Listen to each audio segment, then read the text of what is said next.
মিন্টের বিষয় তো ভাই আপনারা দেখলেন। এখন ভাই সেলের বিষয় দেখেন, মার্কেটের লিঙ্কটা আমি দিয়ে দিব। না হলে আপনি এটার উপর একটা ক্লিক করে দিবেন।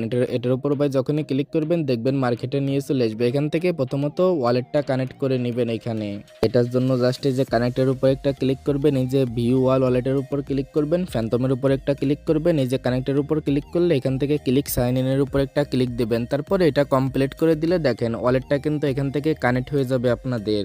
এখন এই জায়গায় প্রাইসটা কিন্তু আপনারা দেখতেই পারতেছেন। এখন চাইলে সেল দিবেন, না হলে এটা হোল্ড করতে পারেন, কারণ ভাই এটার প্রাইস আরো আপ দিতে পারে। যেহেতু ভাই এদের এই যে প্রথমেই এরকম প্রাইস আছে, সামথিং কিছু একটা হইতে পারে। এখান থেকে আপনি এটার উপর একটা ক্লিক দিবেন। এখানে আপনার আর কি যে এনএফটি বা এখানে যে ভাউচারটা আছে সেটা দেখতে পারবেন। এটার উপর একটা ক্লিক করবেন, যারা এটা সেল দিবেন, তারপরে যে লিস্টেডের উপর একটা ক্লিক করবেন। এখানে আপনার যে অ্যামাউন্টটা আছে, যে অ্যামাউন্টটা আপনি সেল দিবেন এটারকে এখানে দিয়ে দিবেন। তারপরে লিস্টেডের উপর একটা ক্লিক করবেন, ওয়ালেটে পারমিশন যাবে, অ্যালাউ দিয়ে দিবেন, তাহলেই কিন্তু কাজটা কমপ্লিট। এখান থেকে সেল হলে সরাসরি আর কি যে সোলটা আছে ওয়ালেটে পেয়ে যাবেন। এখানে কিভাবে সেল দিবেন আশা করি ক্লিয়ার। জাস্ট এইভাবে সেল দিয়ে দেন।